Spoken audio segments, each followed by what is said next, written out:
At 10:14 the following morning, approximately 15 hours after the murders, helicopters were dark stars over the Meyer house when LAPD Detective Sergeant Jack Theriault threaded his way through the tangle of marked and unmarked police vehicles, SID wagons, and vans from the medical examiner's office. He phoned his task force partner, Louis Dietz, as he approached the house. Dietz had been at the scene for an hour. "I'm here. Meet you at the front door. You gotta see this." Theriault snapped his phone closed. A home invasion crew had been hitting upscale homes in West LA and the Encino Hills for the past 3 months, and this was likely their 7th score. All the robberies had taken place between the dinner hour and 11 p.m. 2 of the homes had been unoccupied at the time of entry, but, as with the Meyer home, the other 4 were occupied.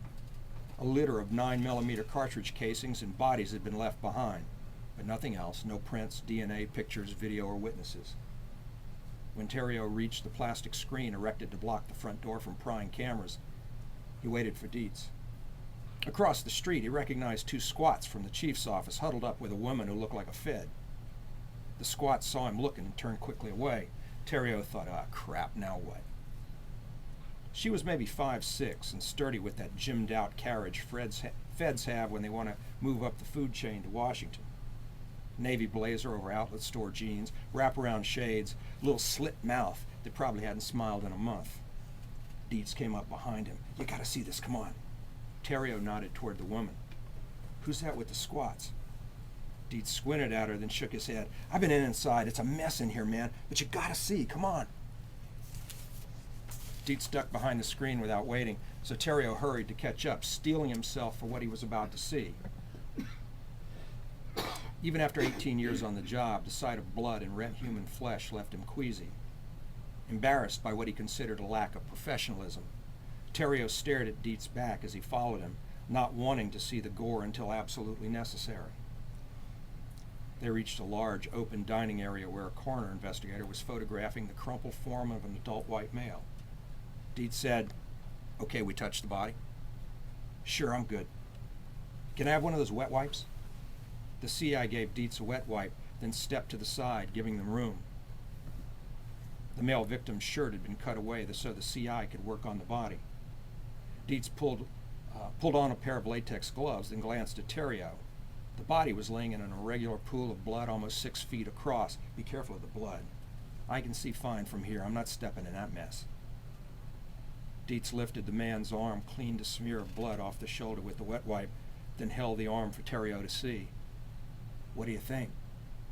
Look familiar?" Lividity had mottled the skin with purple and black bruising, but Theriault could still make out the tattoo. He felt a low dread of recognition. "Does he have one on the other arm, too?" "One on each side. Matching." Dietz lowered the arm and stepped away from the body, peeling off the latex. "Only one guy I know has tats like this. He used to be a cop here, LAPD."